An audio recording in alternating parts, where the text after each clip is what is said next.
What is going on, guys? Thank you so much for joining us right here on Outside the Brand. This is your Monday Night Raw post show for July 18th, 2022. I'm your host, Phil, and of course, this is Outside the Brand. Thank you so much for joining us on your Monday nights, wherever you may be. Raw tonight. We had Monday Night Raw tonight, and I have to say, this show, there was nothing that happened on this show that had me legitimately interested in anything that was going on. The wrestling was okay for what it was, but at the end of the day, there was no real build for anything when it comes to SummerSlam. Maybe even the Logan Paul stuff. That was about it. There really wasn't anything on this show that was either captivating to me or just intriguing. There was nothing to me. I got no idea what it was.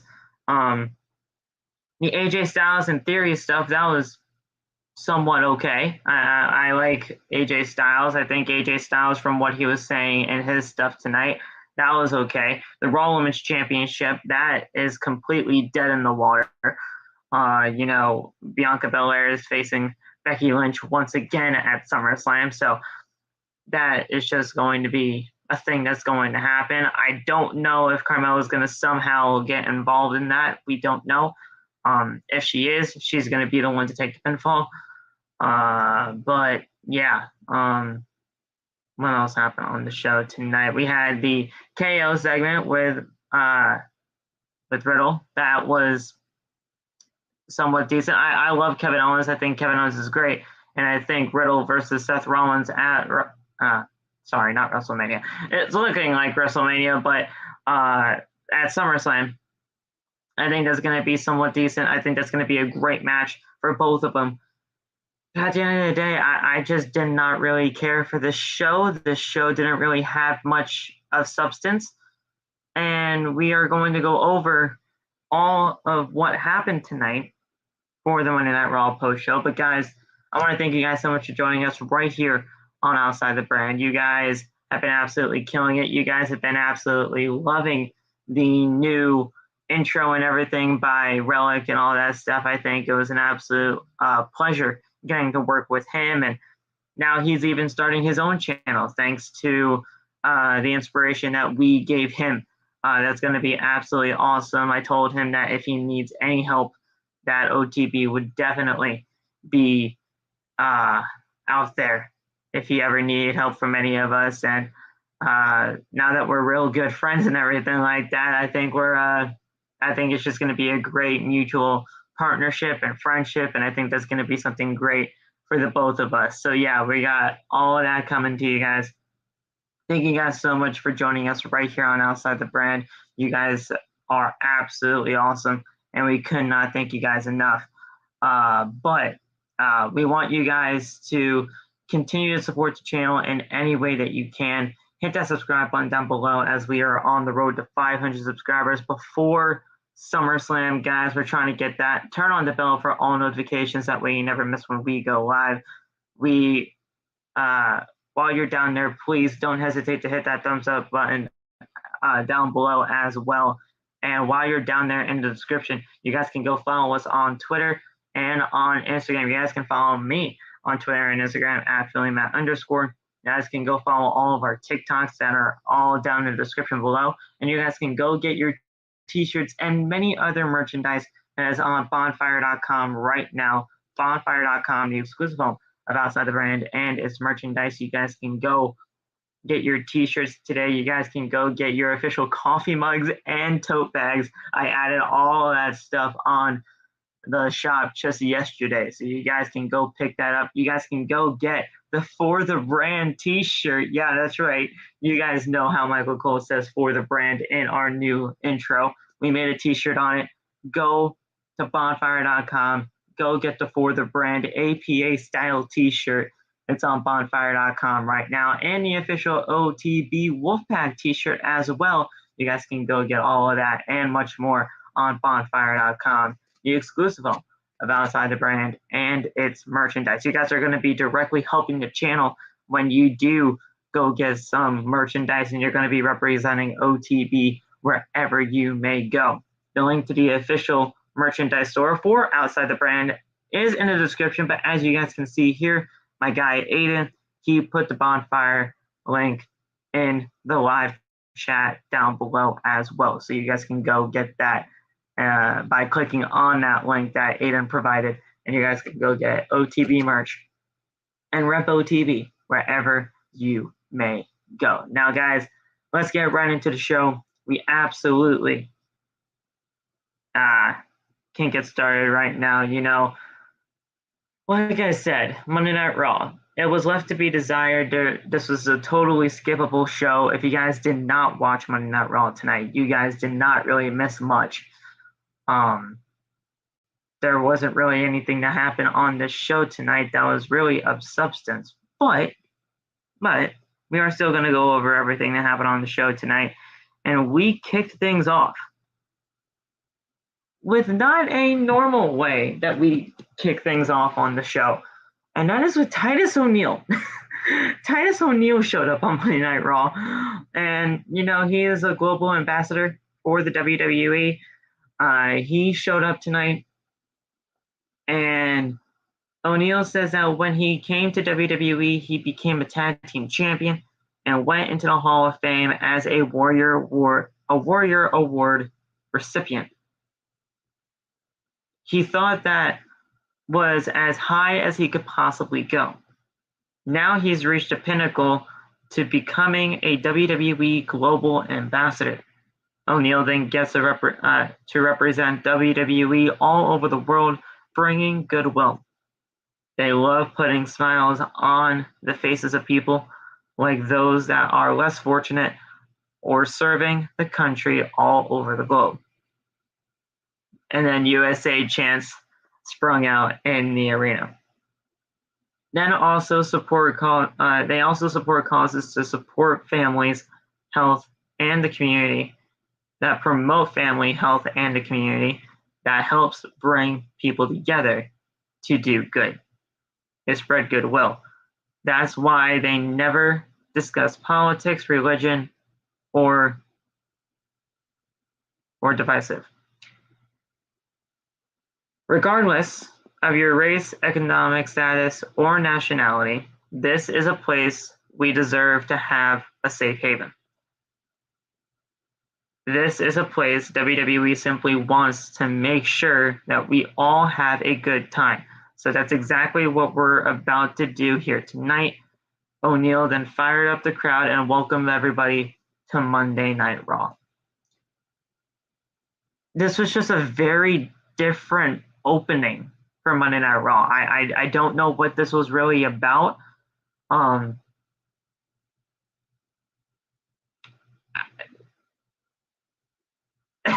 I just didn't get it.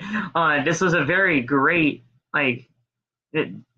what Titus said here was absolutely phenomenal. I mean, there's no ifs, ands, or buts about that. Like, he's a truly genuine and good dude. I can tell just by that alone, and just from what he has done for WWE as an ambassador in the past. But this was just weird to me. I didn't get why this was happening. I didn't know why this was happening. But, you know, at the end of the day, this is a pretty decent episode, pretty decent way to open up the show. It just felt very weird to me. That's all. So yeah, what did you guys think in the chat? I mean, I didn't really think anything of it. I just was kind of confused throughout the entire thing. But Titus, he was here. He said some things. And there you go. I mean, and, you know, that's what I was thinking too. A lot of people were even talking about that on social media when I was just looking through the hashtag WWE Raw on Twitter. I didn't tweet during the show tonight, but I was looking at the hashtag for WWE Raw, and a lot of people were actually bringing that up, Aiden. That he was probably saying those things because of the Vince allegations. The safe haven line, that was definitely a hard sell and a tell for that. But But yeah, this was just something completely out of left field for Monday Night Raw and for WWE to open the show. I don't know. I don't know if this is going to be a continuous thing, but that's what happened. It confused the hell out of me, but that is what we had. That's what we had for the first segment of the show tonight, and then we had a video package for Carmella defeating Bianca Belair by countout with Becky Lynch's help from last week. We all know that Bianca Belair was going to defend the Raw Women's Championship against Carmella on Monday Night Raw. They announced that earlier on in the day, and then Becky Lynch made her way to the ring. Lynch then welcomes everybody to the big time. She's like the little engine that could, overcoming obstacle after obstacle. She's not a little blue choo-choo. She's a ginger locomotive. This is just disgusting. Every single part of her promo tonight was just ugh. When Asuka tried to stop her, she rolled right over her. When the train is coming, it stops for no one. She rolled over 5 women to the way to get her to Money in the Bank. Every journey has a stop, and she's been to loser station, but now they can get off at Appreciation Station when she becomes the new Raw Women's Champion. Crowd then boos, of course. However, whoever wins the Raw Women's Championship match that is coming up next, she will be facing them at SummerSlam. So then the Raw Women's Champion, Bianca Belair, then makes her way to the ring. Belair then says that Lynch could not sit on the sidelines and watch her be great. She had to interfere and cost her the match by countout. Belair then gets in the ring. The EST chants start to pick up. And Belair then says that this isn't the Becky Lynch comeback. This is Becky Lynch's comeback from last year's SummerSlam. Losing to Becky Lynch in 26 seconds was the low point of her career. She's going to come out on top this time around. Carmella then comes out to the ring. She says that Belair is making the biggest mistake of her career by overlooking her. She is the badass and has a great ass. Of course. There you go. Last week, she beat Belair. Carmella does find it convenient that Belair was distracted by Lynch. Maybe it's because Lil EST realized that she was overmatched and took a shortcut. Regardless, it doesn't matter tonight. It doesn't matter because tonight, if she gets counted out again, not only will Mella be in money, but she will be the new Raw Women's Champion. So apparently, if she got counted out, Bianca Belair, the championship would have still changed hands. That stipulation was never announced when the match was initially announced earlier on in the day, but that happened in the segment and the promo made by Carmella tonight. Sure. Fine. Belair then says that she's sick and tired of all this talking. Lynch then attacks Belair from behind.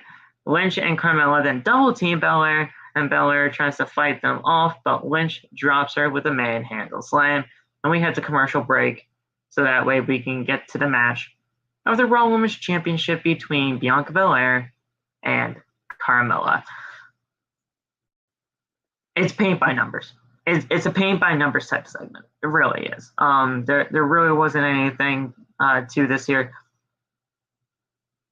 Becky Lynch was always going to face Bianca Belair at SummerSlam. I think we all kind of called this or planned this honestly months in advance. This was always going to happen. And at the end of the day, I'm really scared for Bianca Belair at SummerSlam. I am. They even showed a video package later on in the night for like a preview of what's to come at SummerSlam between Bianca Belair and Becky Lynch. Jason Aldean was the was the one in the that had the music in the background for this video package. I know that because I'm a country guy, and it's Nashville, so of course it has to do something with country. Crazy Town. If you guys want to know the actual song, though, this was just paint by numbers. It really was. I don't know why this really needed to happen. It honestly made Bianca Belair look really weak until her actual match with Carmella then came around, where obviously she was going to retain the title. I mean, there was nothing. There was nothing about that. I don't know what's going to happen, though. I really don't. I don't know, because in that video package, they said that this is a year in the making. If Becky gets squashed into 26 seconds, just like Bianca did, does that really prove anything? Does that really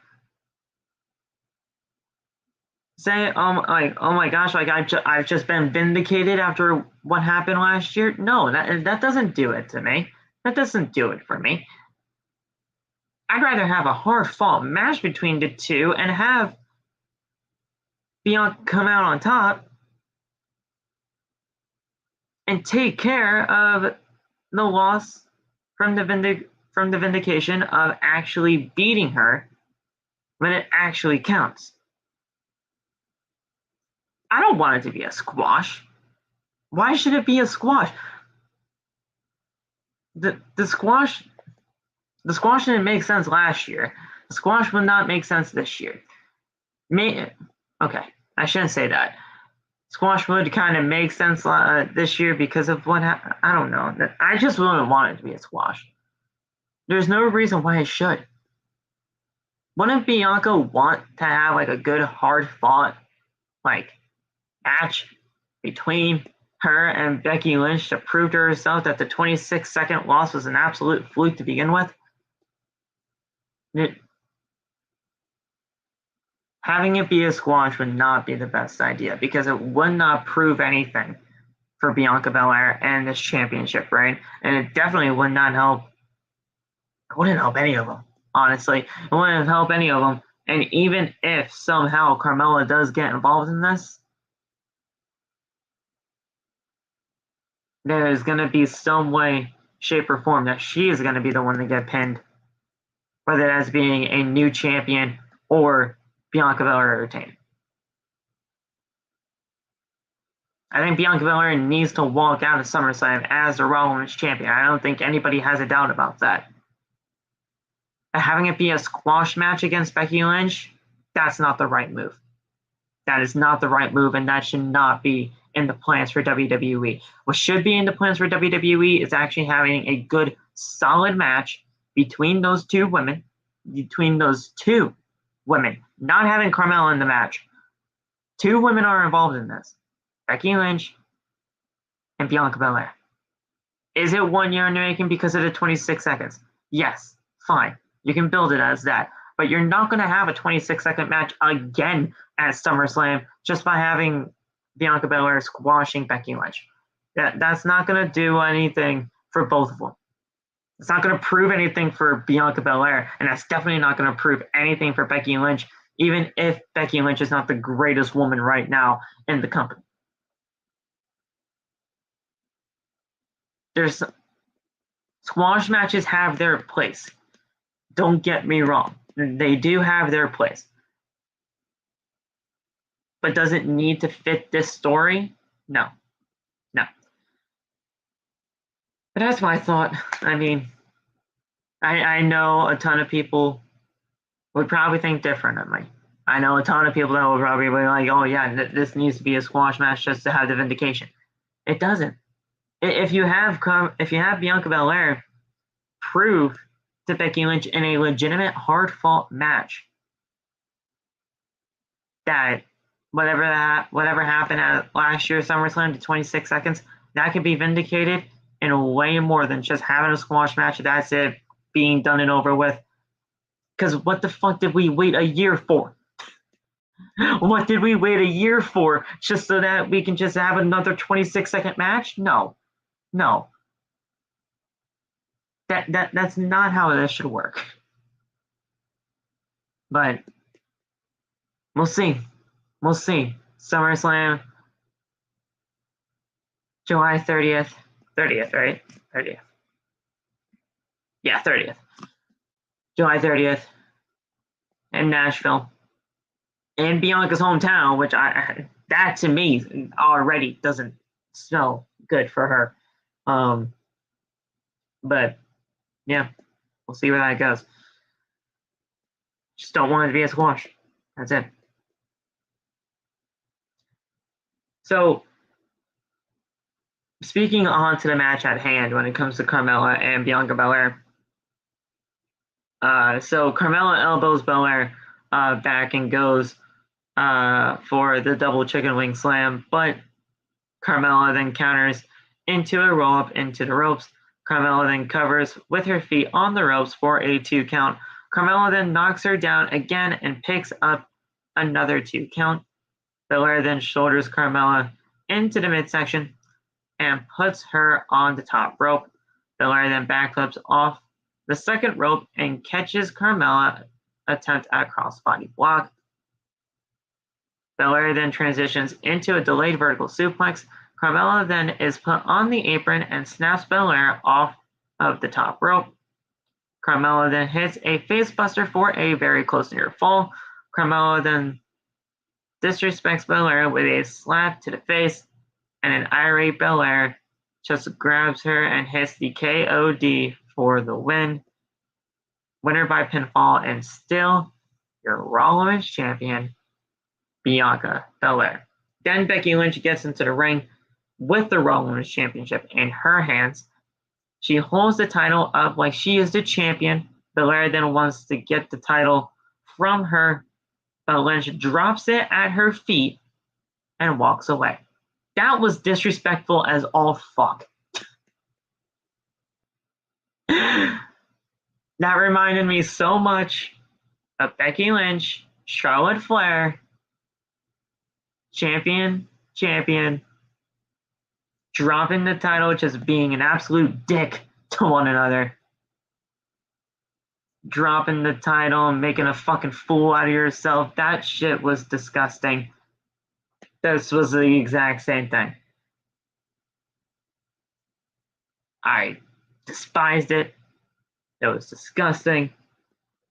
Becky Lynch, I understand she's trying to be a heel. It makes sense. You do the heel thing. Dropping a championship at someone's feet, almost chucking it down to the ground, is one of the most disrespectful things I feel when it comes to all of that. You can't. You just should not be able to do that. That to me was just completely disrespectful, completely disgusting, and it just showed that the championship just fucking means nothing. But what do I know? What do I know? So footage is shown of WWE official Adam Pearce announcing that Jeff Jarrett will be the special guest referee for the unified WWE Tag Team Championship match at SummerSlam. Street Profits are excited that Jeff Jarrett is going to be the special guest referee. Montez Ford says that it doesn't matter who the referee is. They're walking out of Nashville as the champions. MVP and Omos then walk up from behind them. MVP says that it's good that Omos isn't the referee after what he did to them last week. Omos and spiked Dawkins like a football in the end zone. MVP is going to Adam Pearce to make Omos versus Dawkins tonight. So yeah, sure. Omos versus Dawkins. Why? Why? What's the purpose to have that? That to me would make absolutely no freaking sense whatsoever. But then we had a KO show with special guest Riddle. So Kevin Owens says that the KO show is back on Monday Night Raw. Before he tells everyone where he's been, he wants to bring out his guest. Riddle makes his way down to the ring. He'll face Seth freaking Rollins at SummerSlam. And Riddle says that he's here because Owens promised him a Mountain Dew Baja Blast. Owens then has no idea what he's talking about. So they sit down in their chairs. Owens doesn't know anything about Mountain Dew, but here's what he does know. Owens has been gone the last few weeks. Owens was obsessed and went crazy trying to prove that Ezekiel was Elias. Owens then went on a nature retreat. While he was away, he watched Raw every week. Riddle is calm, cool, and collected. Maybe Riddle has some assistance in doing that, so maybe Owens needs to do the same. Owens doesn't care about Ezekiel, Elias, or Elrod. He wishes them well. Actually, he doesn't.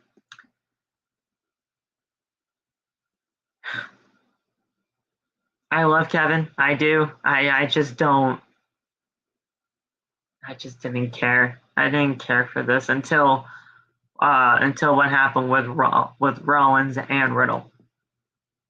Yes, Josh Dolph was on Monday Night Raw tonight. We'll get to that in just a little bit. Dolph was in a suit once again. Owens asked Riddle to be out here because of his match at SummerSlam against Seth Rollins. Rollins has caused Owens great anguish over the last few months. Rollins then pretended to be his best friend before betraying him, like Riddle lost his best friend Randy Orton. Owens then lost his best friend. Everyone needs some backup, especially in WWE. The answer is right in front of him. RK Bro was good, but Bro KO could be great. Riddle then looked intrigued. Riddle then has, to be honest with KO, that KO is the biggest liar he knows. Owens then understands why he would say that, given his past, but Owens has turned over a new leaf. Now, no one will ever be able to call him a liar again. Riddle trusted Orton, and that's the biggest snake in all of WWE. No one has ever been less trustworthy than Randy Orton. Riddle warns him not to talk about his best friend like that.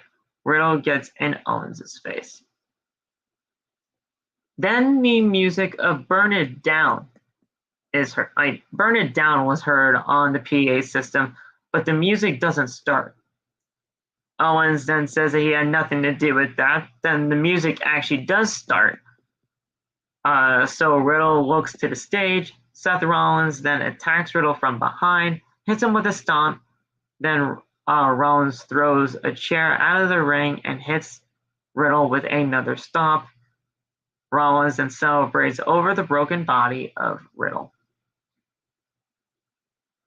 The segment meant nothing other than the part where the attack from Rollins happened.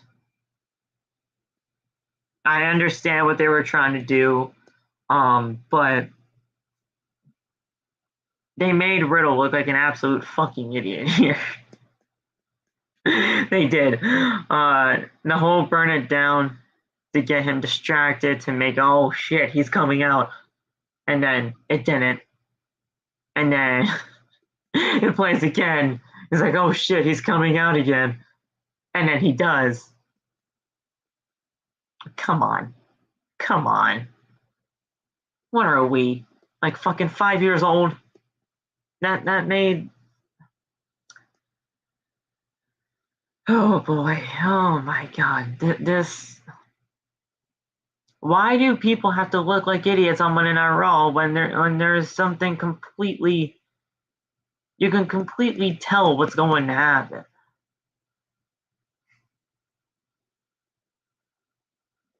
That was just so anticlimactic. That was so paint by numbers, cookie cutter type bullshit that you can tell on Monday Night Raw. Plays the music, doesn't come out, gets upset or gets distracted that his rival didn't come out, but then the music plays again, and then you get an attack from behind. It's so cookie cutter. It really is, but that's what happens. That's what happens. There's no ambition. There's no, what's the word I'm trying to look for? There's no,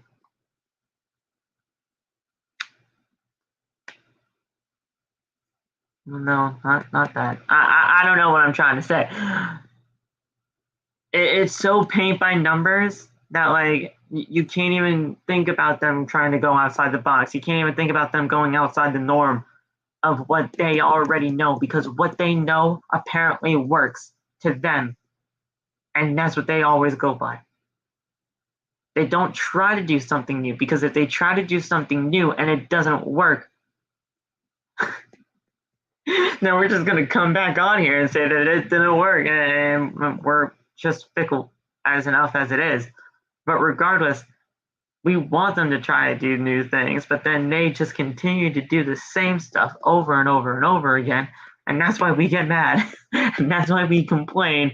That's why a lot of people complain and get upset and do their displeasure on a podcast or on Twitter or on videos. It happens all the time. We want them to try to do something new. We will be okay if they just tried something new. But I understand too that we are a fickle fan base, and if it doesn't work, and if it just does not meet to our standards of new and fresh and something relevant, then people are still going to complain. So it happens. It happens all the time. But you know, it was just so paint by numbers. It just didn't really intrigue me. That's all. We had replays of showing that Finn Balor was defeating Rey Mysterio last week on Monday Night Raw, and then the Judgment Day made their way to the ring as Damian Priest would be facing Rey Mysterio next on Raw. So Kevin Patrick asked Seth Rollins after the commercial break why he's targeting Riddle. Rollins then says that Riddle's stupidity is driving him crazy. Riddle is so stupid that he thinks that Randy is his friend. Riddle turned down Kevin Owens' help at SummerSlam, which makes him realize that Riddle actually thinks he can beat him at SummerSlam. Ezekiel then confronts Rollins over his attack on Riddle. Ezekiel then warns him not to talk about his family and says business is about to pick up. Damian Priest then tells the people to rise for the Judgment Day. They need to rise for the Judgment Day, like I said. They chose not to destroy Dominic Mysterio last week on Raw. Priest then guarantees that Dominic will join the Judgment Day tonight. Priest then can see in Dominic's eyes that he wants to drop his father. His father is stifling him, and Priest wants to show what they can do to legends that hold them back. Balor says that he can watch a video of them destroying Edge over and over and over again, but then the Mysterio's music hits, and the Mysterios come to the ring for Rey's match with Damian Priest. Dominic will join Judgment Day. Dominic will join Judgment Day. It'll happen. Now, when do I think it's going to happen? If it's not going to be next week during the 25th anniversary, not 25th anniversary, it's like the 20th anniversary for Rey Mysterio, I think, in Madison Square Garden. If it's not going to happen then, it's going to actually happen at SummerSlam. Because I think it could be the Mysterios versus Judgment Day, and then that's when Dominic could be joining the group at the actual SummerSlam pay-per-view after the match.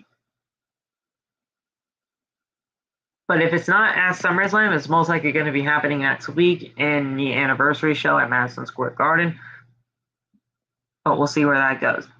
I honestly think this would be a really good change of pace for Dominic. I don't know if Dominic could be a good heel, though. I don't know if he is going to be that good at cutting it as a heel. But what else could this kid do? This kid has been on Raw for 3 years. And he has done absolutely jack shit. Yeah, sure, he won a tag team title. So what? He won the tag team titles with his father. It didn't really mean shit to them in the beginning.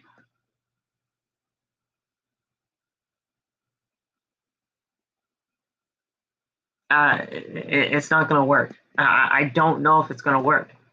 Anything that this kid can do on the main roster, I just don't think it's going to captivate any of the audience, and he's just not ready. The kid needed to be down in NXT. The kid needed to be down in NXT, and WWE did a huge disservice to the kid for bringing him up right away. They brought him up in a feud with Seth Rollins at SummerSlam, and that was one of the biggest mistakes that they could have ever made for this kid. They did this kid completely wrong. You have NXT. You have NXT as a developmental brand. This kid is not the greatest in the ring. He's not bad, but he's not great. You don't have to be great, but you have to at least be serviceable. The kid does not know his ins and outs of the ring just yet. He is very sloppy. His footing is completely all over the place. Not that I would know because I don't get in there. But you can just see he's jittery. He has some things about him that he's just not comfortable. And I can see that. You don't have to be inside the ring to know that type of stuff. You can see that on his face. You can see that in the mannerisms that he has in that ring. He is not comfortable. And he hasn't been comfortable for the first 3 years. You have NXT. You could have easily put him on NXT 2.0. You could have easily had him train there. You could have had him train with the best people that they possibly could give him at the Performance Center to give this kid a chance to succeed. The Mysterios versus Legado del Fantasma was right there for the fucking taking. And they did that for 2 weeks on NXT the last, a few months ago? It was 3 years too late.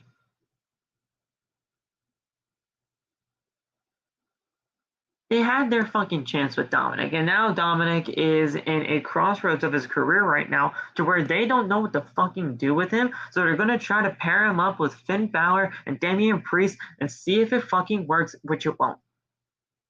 The Judgment Day is fucking dead. And that's another problem, but that's another story for another day. Dominic Mysterio was wrongly done by the WWE. Dominic Mysterio will always just be another guy on the roster that just completely got thrown to the wayside because WWE has no idea how to create or just continue to build some type of a new star. It would have been perfect for NXT 2.0. It would have been a great thing for Legado del Fantasma, or like at least in a feud with them, and they just did Dominic completely wrong. The man needed to start. The kid needed to start down in NXT. I shouldn't even call him a man. He is a fucking kid right now. He's in his 20s, yeah. That's not technically a kid, but when you're only in the company for 3 years, you're a fucking baby in this industry. You're a fucking baby in this sport. And yeah, sure, he might have been training for a lot longer than the 3 years that he's been a part of the company, but still, that don't matter to me. You're still very young in this business, and it's not that I don't have any trust in Dominic to get better, but they're not doing him any good favors. They're not. And that's a damn shame. That's a damn shame. So, was Dominic on NXT before? No. He might have had one match against, I believe it was like Joaquin Wilde before the name changed, and he had like one match because they were trying to do Mysterios versus Legado 3 years too late. So, Cruz del Toro, that's it. His name was Cruz del Toro. I don't know if that's Joaquin Wilde or Raul Mendoza, but Cruz del Toro. Whatever one it was.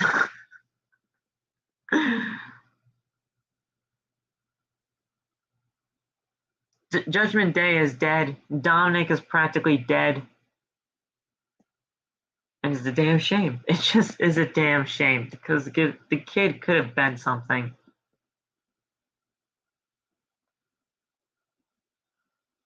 So Dominic pulls Balor down. So Balor sends him into the barricade. Balor was standing on the apron at that time, so that's why he. Raul Mendoza's Cruz. Okay.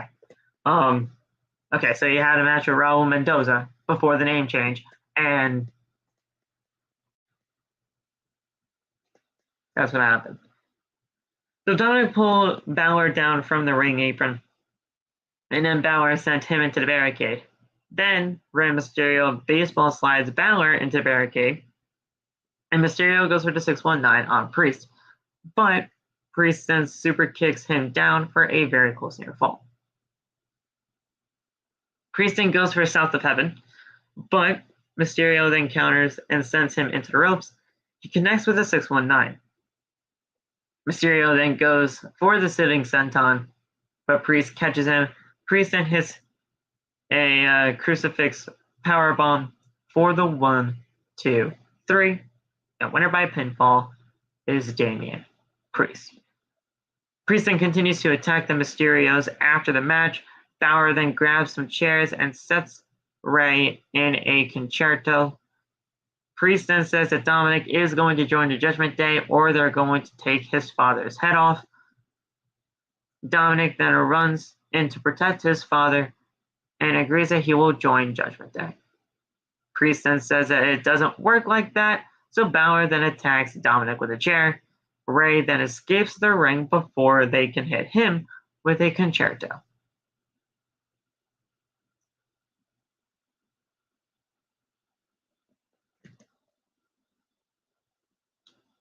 If he joins Judgment Day, it's going to happen next week or at SummerSlam. SummerSlam, especially at the latest. But we'll see where that goes. Loff is just fixing some things right now. He's here. He's just fixing some things right now. He'll get back to us when he is.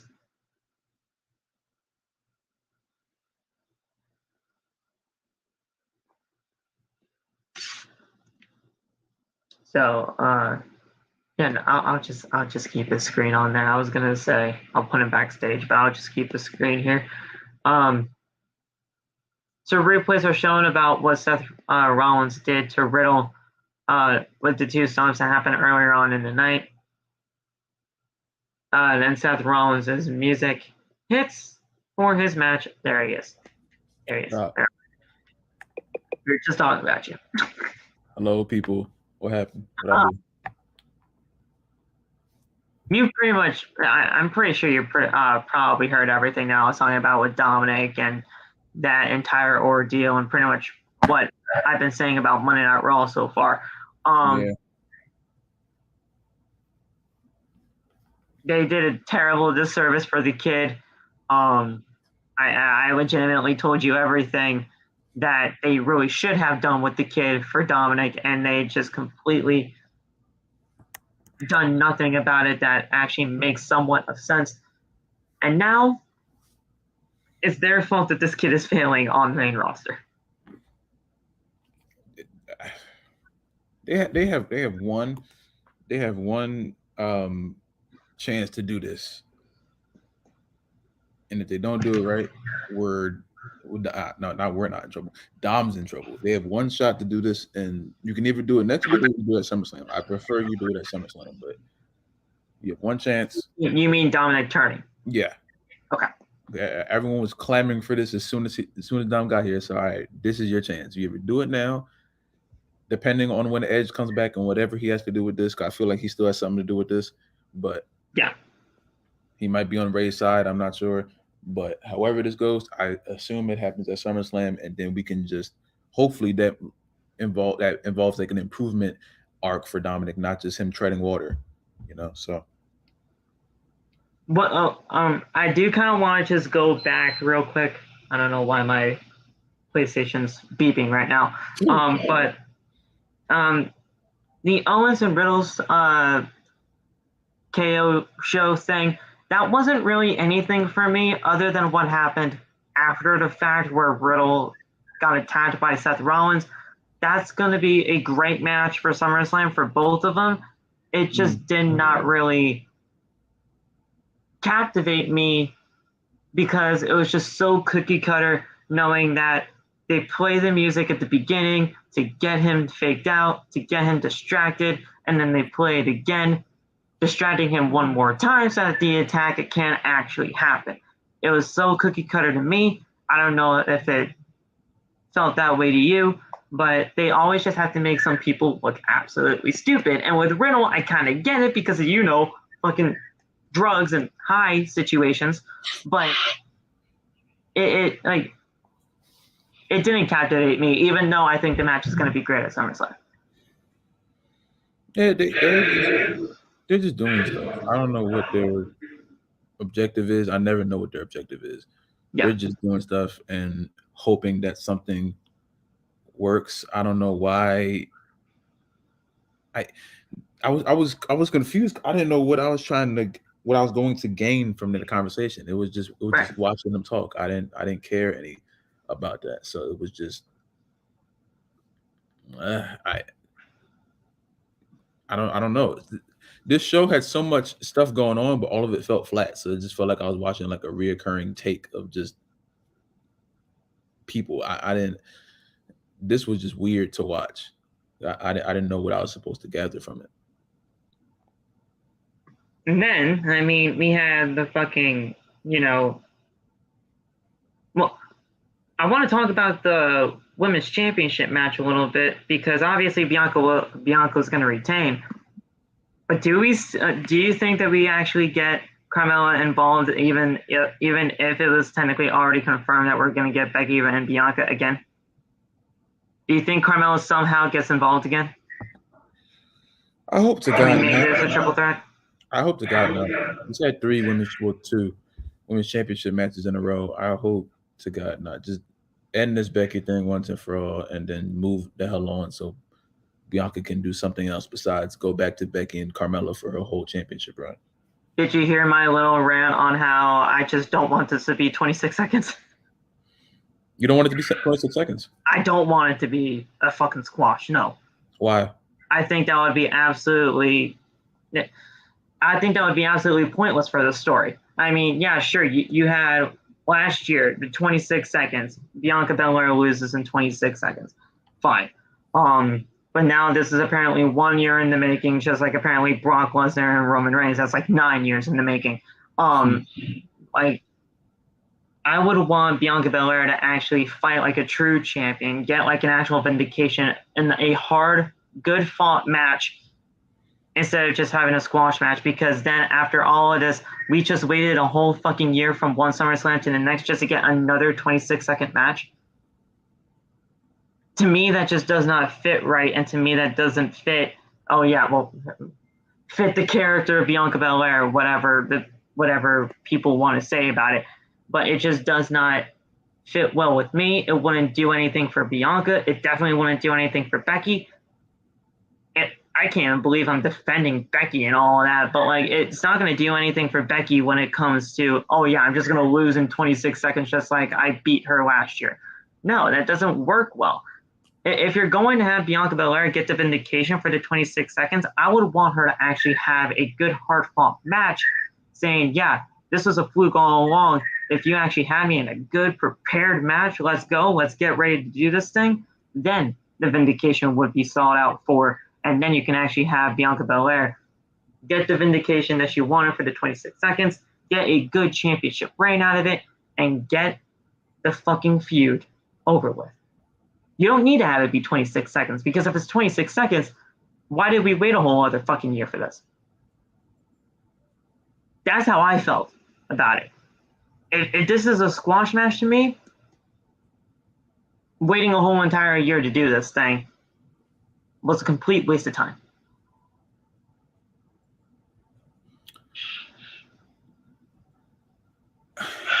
I understand your viewpoint. The only thing is, this all started last year. Like, I would understand your viewpoint more if we knew Becky and Bianca were coming into this match. Like, say if Becky never returned, like she was always there. Yeah. You know, and then we started off like that, and then Becky wins like that. Then I would understand, because we prepared ourselves for a match and it was cut off. We didn't know what to get with that match. We didn't know what was happening until she walked out there, and then everything went left. My thing is, I thought she got her vindication at WrestleMania. Right. They can't do better than WrestleMania. If they have, you could have just ended it there. That's the thing. But seeing that it's not done there, do unto what you did before. You have to. The way you start things is the way I think you should finish them. I'm not saying fight fire with fire, because obviously the people who are more on Becky's side, they're going to feel like we did. Well, I'll speak for myself. The way I did when Becky came in there, bam, and then just ended it all. Yeah. My thing is, if we started this story this way, and the main thing I heard that night was, we're trying to build Bianca to have a blame. Okay. If we're trying to do this magnificent build-up thing, which hasn't worked because they treated her like trash, right, without the championship and with the championship now, if this should have ended at WrestleMania after that great match they put on, and it was a good match, I will give them that. Yes. Yeah. If you're not done there, you do it now, and you beat her in 25 seconds. The only reason why I say that is because the main objective, what people are saying, Becky squashed Bianca because they said that Becky was trying to put Bianca over. If you really want to put her over, then you put her over the same way that you put her under. It's not something that's going against Becky. You started this, so that's the way we're gonna finish it. Yeah. If you live doing one thing repeatedly, and when you come back to, when everything comes full circle, you end it the way you started, because you started there for a reason. I mean, now, I'm not oblivious. There's a reason why they did it SummerSlam to SummerSlam. I mean, we're not oblivious to this. I just wouldn't want it to be a squash, mainly because I just don't think that it would fit anything of what Bianca Belair is really about. I thought that she would be like, oh yeah, I'm going to be a fucking fighting champion, and you're going to get me 100%. You can have her 100%. No one was below 100% at SummerSlam. Yeah. Becky wasn't 200%. She just caught her off guard. I don't know if that takes the percentage down, because Carmella didn't strike a hit on Bianca. Everyone was fresh. That was the most stupid part about it. Everyone was fresh. One freaking rock bottom, and she's done.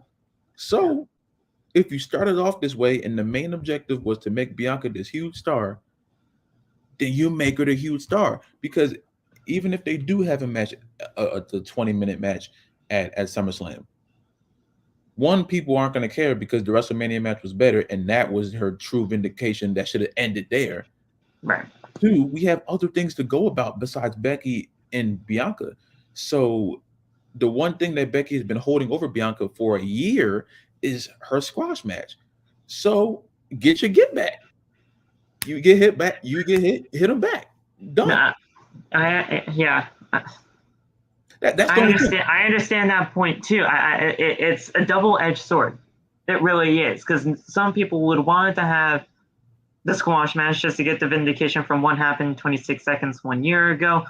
And like you said here, other people think that it should have just ended at WrestleMania, have that good, and other people wanted to have a good match. It's a double-edged sword. And nobody is wrong in their way that they would want to go about this. It's just the way that WWE did it.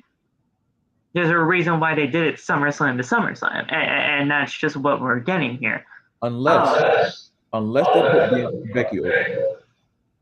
If they put Becky over again, then all y'all who said that this was for her freaking vindication and just to get her over, you're fucking wrong. Because if Becky goes over, you just wasted a whole year of trying to build Bianca up to the superstar that they already failed in doing. Right. They tried they didn't try, because Bianca and Carmella have been joined at the hip for a year and a half. Right. So they didn't try. They tried with Sasha, and it just all fell apart with Becky. And as soon as Becky happened, it just sounded downward spiral. So that's what I'm saying. The only way to fix the downward spiral is to beat it at the place where you started. Dig it up from the root. The root of all of this is the squash match at SummerSlam. Yeah. So if you do the same thing, it's not going to hurt Bianca. It's not going to hurt Becky, because they'll put Becky in a championship match the next week, and they don't care. Yeah. So it's not. I don't think it's going to hurt anybody. The only thing it can benefit Bianca, and that's what this whole thing was supposed to be about. I can be honest. I'm gonna be honest with you. Becky doesn't need another SummerSlam or WrestleMania moment. She's done. She's established.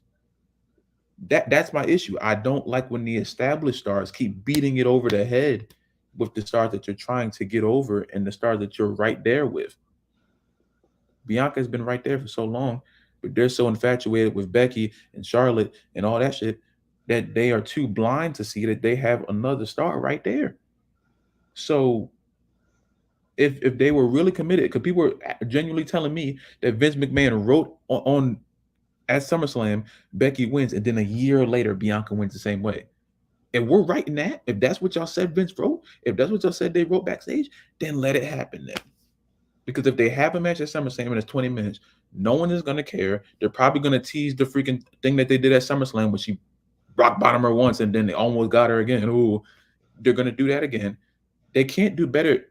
Okay, let me Did they do that at WrestleMania? Yeah. Like... The only thing we can gain from that, squash 1, 2, 3, and then get it over with. Beat her in 25 seconds, and then now it's 1-1. So now it's not that hard to do at all. Bianca's still going to be champion, and hopefully we can move on. Bianca can move on to Rhea, and Becky can do something else with her time. Like, I don't know, turning face, because a heel is terrible. But you have so many other ways to do it, and it's right in front of you. Will they do that? Probably not. I wouldn't be surprised if they put Becky over and I freaking punch my TV, because they don't care. Yeah, they obviously don't care. But if the pen is in my hand, I'm putting Bianca over, beat her in 10 seconds, shit. And then I'm putting Bianca over. And that's not that's not a fucking debate here. Bianca has to win this thing. But I don't know. It just was a double-edged sword to me. And Josh, we have 3 more shows for SummerSlam. We got this week's SmackDown, next week's Raw, and then obviously next week's SmackDown, and then obviously SummerSlam on the 30th. So we're pretty much like a week and a half out from SummerSlam. So yeah. And then before we go back to our regularly scheduled review, what the fuck did you think of that Titus O'Neil opening? That was crazy. I was like, oh, look, Titus. Oh, shit. The leader of Titus Catering's here. I haven't seen that guy in months. I was like, okay, cool. No, but in all honesty, what he said here tonight was absolutely fucking beautiful. I loved it. It was just fucking weird to me how he started off with Titus O'Neil of all people. I was looking all over social media, and I know I shouldn't because social media is a fucking cesspool. But a lot of people were saying that Titus O'Neil was out there as the global ambassador because of the Vince allegations. Oh, so Titus is going to saying that. Get him out the way. Like I don't know. Saying that we're all about like family and exclusivity, and no matter what race, economic status, or nationality that you are, we want this, and this is a place that deserves to be a safe haven. That's the line that everybody kind of drew to, saying that this was all about the Vince allegations and saying that this should be a safe haven. It would not shock me a single bit if this was Damage Control. But whatever Titus said, it was still beautifully said. So I just don't know if this is going to be an every week thing. I don't expect to see him anymore, honestly. I think he's doing as good as he can, doing actually a great job as a global ambassador. Yeah. But I mean, if this is Damage Control, that's a funny Damage Control, because bringing Titus O'Neil out and thinking that's going to solve everything. I mean, I don't know. I don't think he would be the person to send out if I'm in a situation like that. Send out Titus, and the crowd goes wild. But I guess I can see why that people say that was like a Damage Control thing. I wouldn't be surprised if you sent him out there to go cool it down. Whatever. I mean, whatever it was still beautifully said. So I mean, like, great job. He's a great guy inside and outside the ring, and you can tell just by not by that promo alone, but just just by what he has done for the WWE ever since becoming an ambassador. Yeah. There's a reason why he's not in the ring anymore, guys. It's because of this. Mm-hmm. We never see him on TV anymore, but it's because of this. Yeah. I mean, he just has a different role within the company now. He's in the Hall of Fame, for God's sake. He's doing the damn thing. He's in the Hall of Fame. I mean, it's a Warrior Award recipient, but he's still in the Hall of Fame. He is cool. So back to the original programming, we had Seth Rollins versus Ezekiel after what happened earlier on in the night when they had a little bit of a face-off. Ezekiel said, "You better not fucking talk about my family." He didn't say that, but apparently he was supposed to say that because, oh my gosh, we're TV 14 now. It wasn't. It was fully PG the entire night tonight. They showed it. They showed the screen during like. Did it show 14?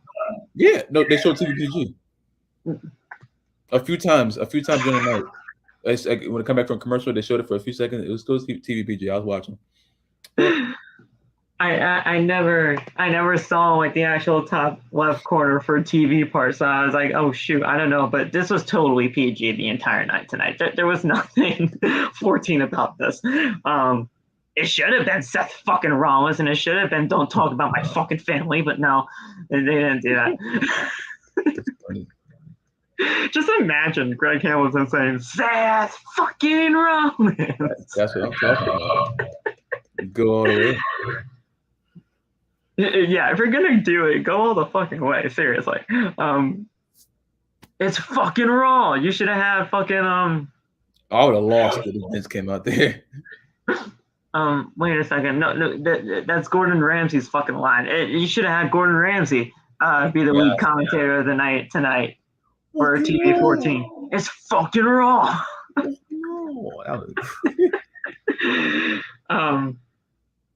So yeah, we have Rollins and Ezekiel. They forearm each other. Rollins then punches Ezekiel in the face. Ezekiel then stuns him with a right hand to the face. So they're just fucking punching each other at this point.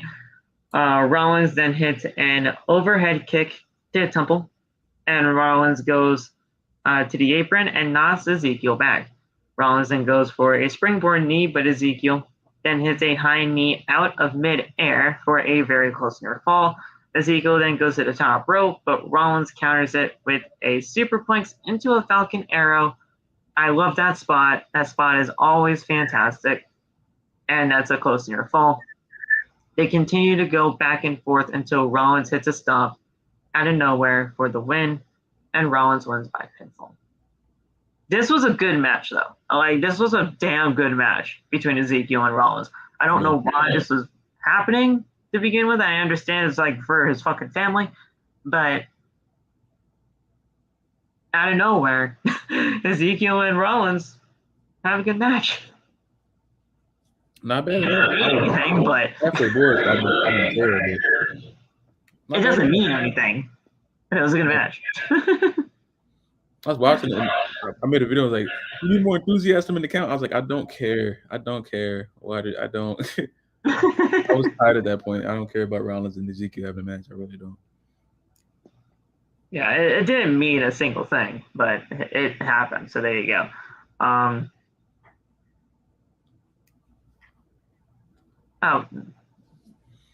not selling it. I'm not selling it. Don't look at the chat. Don't look at the chat. Oh, TV14. What the fuck did you do to us?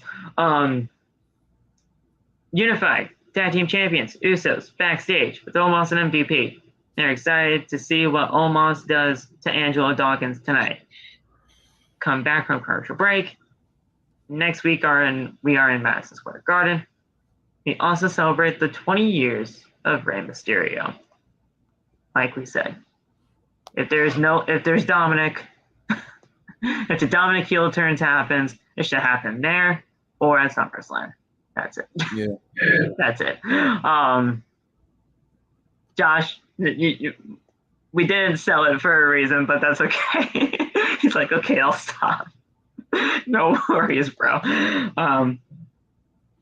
So there's that. The Judgment Day are backstage. Finn Balor says that Dominic did it all wrong. He should have cracked his father's skull tonight as they did to Edge. Instead, he saved them. Damian Priest then says they're celebrating 20 years of Rey Mysterio in WWE next week. At Madison Square Garden, the Judgment Day will rise.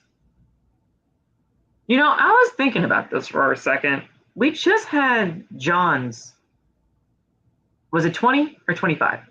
20. I think 20. 20. Okay. He debuted in 2002. Yeah. I know Ray was wrestling way before 2002. Are they just counting his WWE career for 20 years? Probably. I don't think they count the WCW stuff. Because I know he was in WCW in like the late 90s and everything like that. So he's been wrestling for more than 20. They're definitely not. And there you go. Aiden says it right here. He's been wrestling for 33 years. Yeah. So yeah, I think they're really just doing his WWE run. Even though I felt like he was in WWE before 2002, but regardless, 20 years. It happens. Regardless, they gotta either round out a number or just make it a special occasion. Regardless, we're gonna get a celebration for him next week. Like we are all saying, it's gonna happen next week or at SummerSlam. Yeah. But please, if it happens at SummerSlam, well, wait a second, hold on. No, that wouldn't work because the only other member of Judgment Day is Rhea Ripley, and there's no third male member. Because I was going to say, you have Ray, Dominic, and Edge versus the Judgment Day, but there's no third member. Oh, yeah. Huh. Because Edge, he had another segment tonight, or vignette. Oh, yeah. Because I was going to say, you have Ray, Edge, and whatever, you go against the Judgment Day at SummerSlam, but that might not even happen now. So he might just get the 2-on-2 at SummerSlam, and then Dominic could just turn there. Or if Edge brings somebody with him, but at the same time, there's no girl unless they want to. Well, no, they can't do that. I don't know. It's weird. I think it's just going to be the tag match, but yeah, we'll see. I think it's just going to be the tag match, and then hopefully Dominic turns there. Yeah. Omos with MVP versus Angelo Dawkins with Montez Ford was next. This was fucking pointless.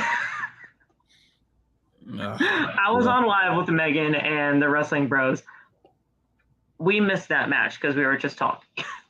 It had to be like a minute or 2 minutes long before they ring the bell for no reason. We were talking about our favorite music artists at that time, and we missed the match, so we didn't care. Yeah, missed nothing. And great, it was by disqualification too, so that obviously didn't matter. It was the worst disqualification call I've seen in my life. So Omos takes some time throwing Dawkins around the ring. Dawkins then avoids a big boot in the corner. Dawkins hits the ropes, but MVP sweeps his feet. So they're... What?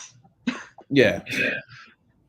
So the referee... Wait a second. Is it that fucking referee that has like that weird-ass cadence? I don't think so. I don't think so. The woman referee. You know the woman that I'm talking about. Yeah, but I don't think it was her. It wasn't her?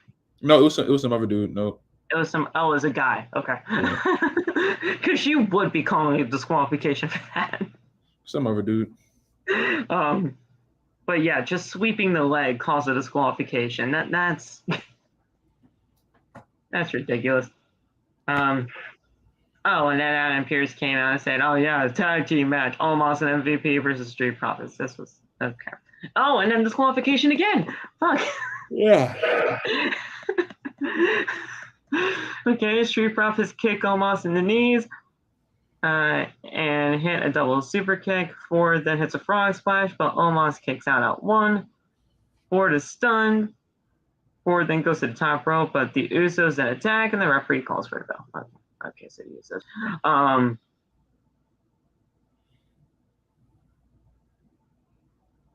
This had to have been awful because if the website tweeted out what an absolutely atrocious pair of segments for the Street Profits, Omos and MVP, just awful. If the website is tweeting that out, then it had to have been bad. It wasn't good. So the Usos double team the Street Profits before having Omos hit a double chokeslam. MVP, who appears to be busted open, gets Omos out of the ring, and the Usos stand over the broken Street Profits. I heard that I heard that MVP was just wrestling in his suit. Yeah. It was pretty funny. He's just wrestling in the suit.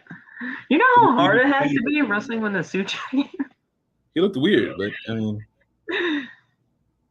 he did his job, I guess.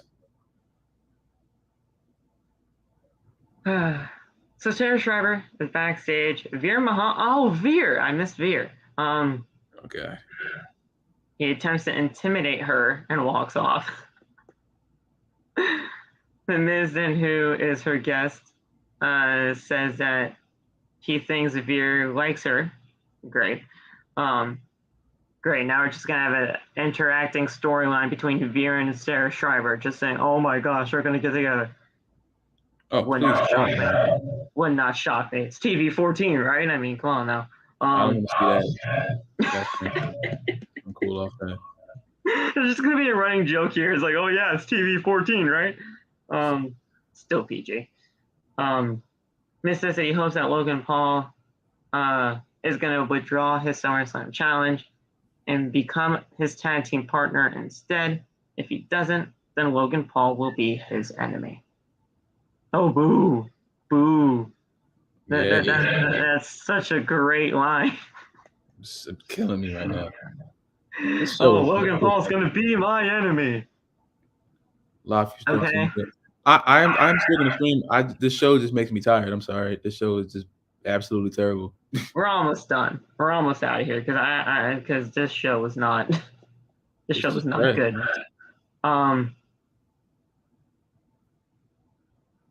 Okay, so Theory, he was talking after the commercial break. He was saying some things. The crowd was doing what chants during the entire time that he was speaking. So Theory says that before he wipes the mat clean with AJ Styles, he has to adjust a few things. We're on the cusp of the biggest SummerSlam of all time. Theory is going to take back his U.S. title from Bobby Lashley. Then he'll cash in his Money in the Bank contract and become the youngest World Heavyweight Champion in history after what's left of Brock Lesnar and Roman Reigns in their last man standing match. Theory is going to become the new undisputed WWE Universal Champion. They're going to destroy each other. Brock is vicious, and he has the footage. A replay of Brock Lesnar just destroying Alpha Academy last week plays on the screen. Theory then says that they're going to destroy each other, and he'll cash in. Everyone is jealous of Theory, especially Roman Reigns, Brock Lesnar, Bobby Lashley, and most importantly, Dolph Ziggler. A replay is shown of Dolph Ziggler super kicking Theory from last week. AJ Styles then comes out and says that everybody in the locker room just thinks he's a complete jackass, which I find that very funny and a legit shoot. I think that could be a legit shoot. Yeah, lying. Theory says that Styles is the jealous one. He's an old veteran. He's a jealous old veteran because he was an overnight sensation. You're not a fucking pop star. That's what pop stars get called, overnight sensations. You're not a fucking overnight sensation. Get a hold of yourself. When Styles was his age, he was given the phenomenal forearm to barefoot hillbillies in bars. Oh, great. Really? So we're going to acknowledge, not going to acknowledge. Great. They just hate it. They just refuse to acknowledge TNA at all.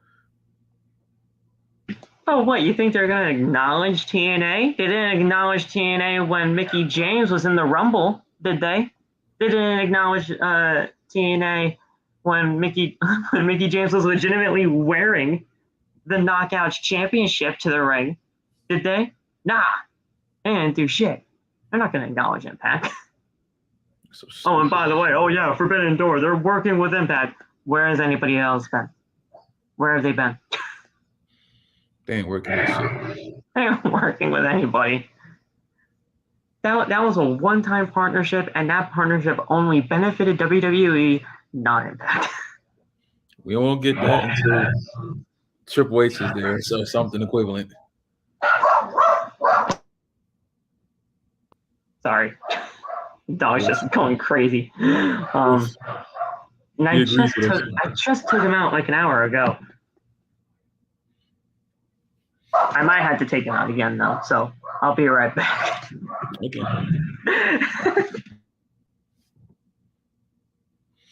All right, chat. What y'all doing? What's up? What y'all doing? A Ring Honor Arena isn't showing up in place of whatever arena. That's a glitch. The only way you can do that over is by going into like creations, making a show, and then set it up like that. And when you finally make the show, save it, go back to Universe, and when you go to make a show in the calendar, press import, and then you can import whatever you named it when you created the actual show. You can import it into the spot, and then it'll work. But don't touch anything, because if you save everything the way you want it, and you alter if you go back into it, alter it all, it'll go right back to the Monday Night Raw 2019 arena. So you gotta make the show the long way for it to stay. That's the only way it's going to work. I had that issue many times, and it took me looking at a whole bunch of freaking Reddit posts to figure that out. So that's the only way. Randy Owens at Saturday's main event, July 16th, he had a tag team. Really? Huh. So someone told me that he would be out for a year, and I was like, huh? If he's out for a year, he might as well just damn retire, because that shit's crazy. Jeff Hardy and John Cena all the time. I have them damn near at the same level. John Cena statistic wise, and Jeff Hardy because of my favorite. So I really have them like here, honestly. I had to read them a whole show. I can't read. I'd read them a whole show. Probably the only way you'll be able to do it is like doing it the long way. You probably have to do it the long way. But it's a glitch in the 2K game that a lot of people have been going through. And they released some freaking update today. I guess they didn't patch it. I don't know what the hell they patched. I didn't even read the patch notes. But the only thing we get to download tomorrow is the new freaking new DLC characters. Yeah, I'm still streaming. This show is making me tired. I'm fine. My stream is set. My thing. Look. It's right. I'm ready. This show is making me tired, bro. Talking about this terrible show. That's what makes me tired. We got 1, 2, 3, 4, 5, 6, 7 matches. They didn't update Universe Mode at all. They're not going to. They don't care. They don't care. I remember when they told us, oh, they're gonna have live updates. No, they're not gonna have live updates. They freaking lied. They told us when the next game comes out in March, where it's like, I don't care. I really don't. All I want is a game that doesn't crash. That's all I want. A game that doesn't crash. That would be all I want for Christmas is my 2 front teeth and a game that doesn't damn crash. I have plans for LA Night and RVD. Me too. Hands down, Loft is the best. I appreciate that, man, for real. Thank you. Do you think TV 14 will change anything? Yes and no. It's depending who's writing the show. Because if they add if they add TV 14 and it's just more cursing and more sexual stuff, but it's the same bad show, no one's gonna care. If you make TV 14 content, better wrestling along with the TV 14 content, now you have yourself maybe a better show. Don't just add some cursing to it and then say it's bad. I mean, then say it's TV 14. Oh, now it's cutting edge. It's not cutting edge. It's the same shit. Same shit, bro. So what are you all talking about?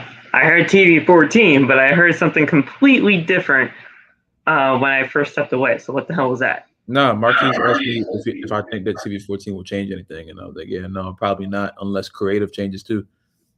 I thought I heard something about Death Before Dishonor, but oh no, man, I don't think so. What was the first thing that you were saying? You were like saying, "All right, chat, son." We're talking about Universe Mode.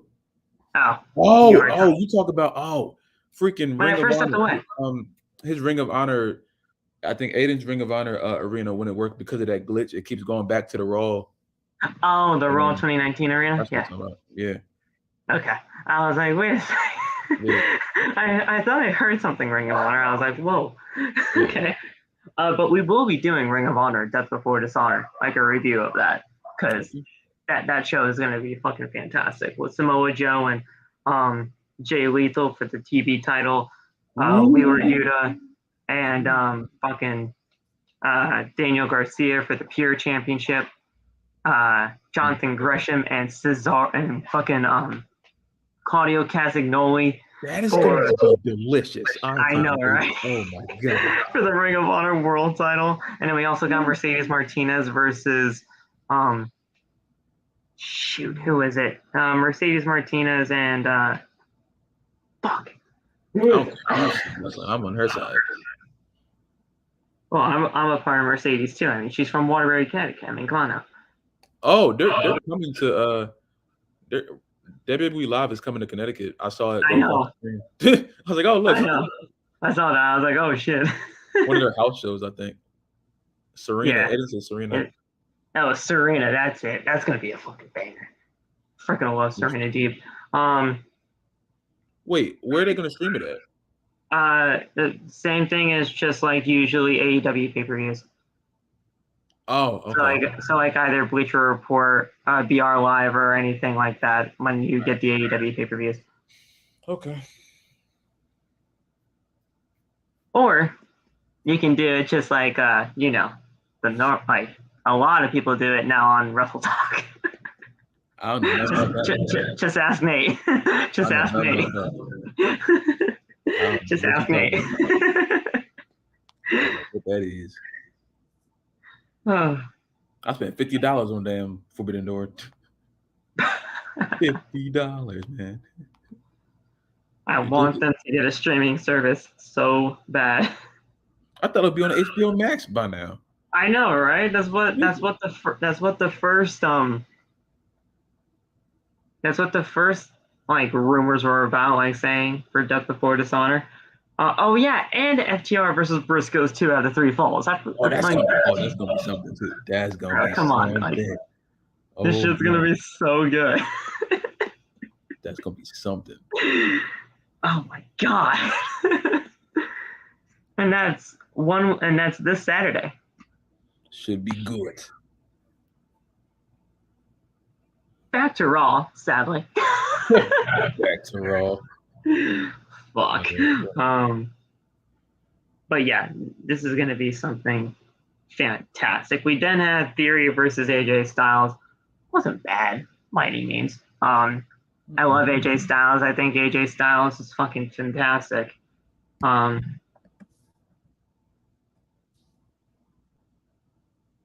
But yeah, Theory, I don't take anything away from the kid when it comes to his end reign. I just don't fucking care. I just don't fucking care that he's Mr. Money in the Bank. So Theory continues to take it to Styles until Styles counters him into a calf crusher.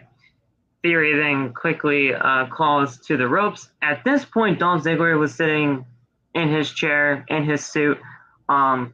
It's just Dolph in a suit, and I fucking love it. Theory then gets Styles out of the ring and drops him on the commentary table in front of Ziggler. Theory then puts Styles into the ring, and the referee checks on Styles.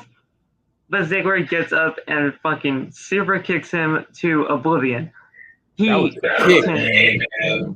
fucking laid it on him, bro. I mean, yeah, sure, you saw the fucking leg slap, but damn, he connected. He connected regardless, even with the leg slap. So that was a good one.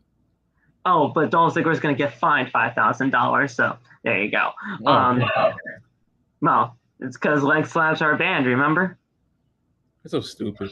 Hold on, I'm looking at it back now. Did he? He slapped. He slapped. Where? You can't make that sound unless you're slapping your leg, dude.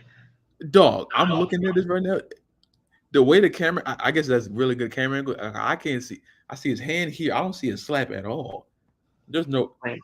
He must have disguised that extremely well. Where are you looking at that for? On the clip that I posted on my page. Okay, wait. Let me go back to TikTok and show it. That's crazy. Not show it, but if he did it, he probably did it so fast. But that it doesn't even look like he did it. It doesn't even look like evident. Usually you can see it like when Drew does the Claymore. That doesn't even look like he just looks like he kicked him. Damn.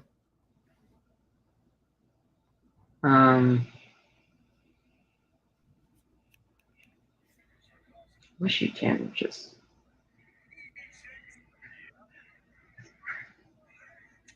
Right, come on. Get him over.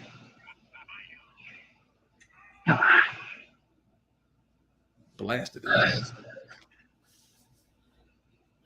Oh yeah, he just does it really quick. That's beautiful. That's beautiful execution right there. Because you can't even see it. Wow. Well, he's like one of the masters of the super kick now, so he can just do that. Yeah. With the greatest of ease. Oh yeah, he's the next Shawn Michaels, right? No, he's not. I don't know where that came from. A lot of people have said that through like the majority of his career, and it's kind of blasphemy. It's not even kind of blasphemy, that is.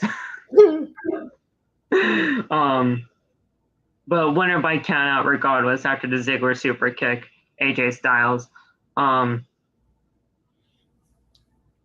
don't know where this Ziggler thing is going though. He is a babyface, right? Like, I mean, that's what I'm taking this as. Like, I'm taking this as Ziggler is a babyface. He's going after Theory for some reason. Do we see a Theory versus Dolph match for the briefcase? I wouldn't be surprised. I would not be surprised if they do that. I don't know how far that goes, but I mean, or when you do it, but I won't be surprised. Because I mean, the next show is Clash at the Castle, and you wouldn't just randomly do it there. I still think he's gonna cash on SummerSlam. So this whole Dolph stuff could be something else. I don't know. And here's the thing. I mean, I know this is just fucking.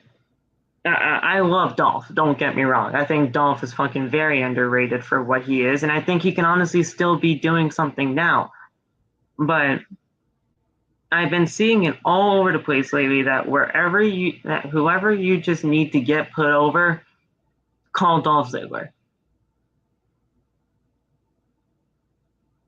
Now, I can either take that two ways. As a testament to just how good Dolph Ziggler really is, and that he can just get somebody put over regardless of what side of the spectrum he is on, babyface or heel. Or that just truly tells me what they really think of him as something that he is never going to be once again in this business, and that is a potential world champion. They just don't think of him in that way, and they're just saying, you know what, whatever, whoever they need to get him over with, just put him with Ziggler. He's going to have a good match regardless. Whatever, have a good day. You'll get your payday. Those are the two ways I look at it. Like, you're going to have a great match regardless, yeah, but we're not going to think of you as a world champion, so here you go. You put whatever superstar we need to get put over with Dolph Ziggler, fine, you're going to have a good match. Have a good day. But that also does show how good of a person he is, whatever side of the spectrum he's on, babyface or heel. Because you do know that you're going to get a good match. They've done that with Braun Breaker, if I'm not mistaken, in NXT.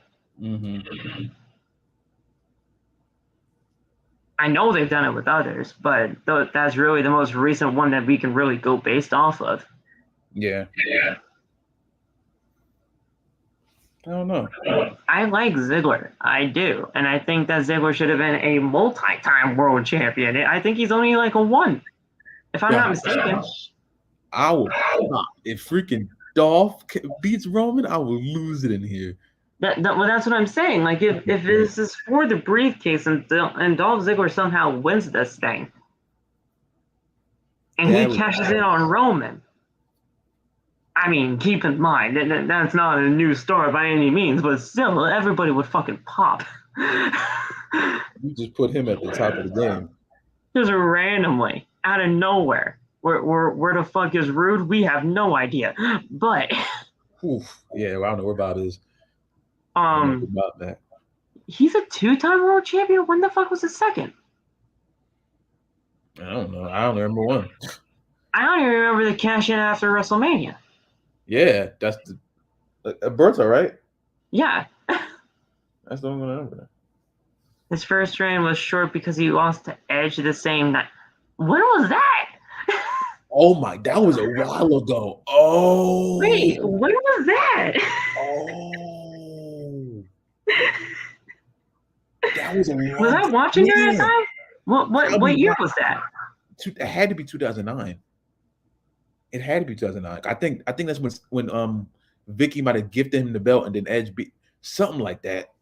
Yo, that was a long time ago. I was like 9. Oh crap. Wait a minute. Yeah, it was 2009 because Jeff was gone in 2009. CM Punk was world champion. Or it might have been 2008. 2009?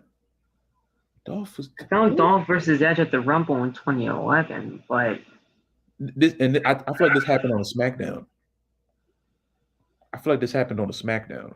If I'm not mistaken. Was Vicky the referee? Vicky was into it. Vicky either gave Dolph the belt or I found Vicky as the referee.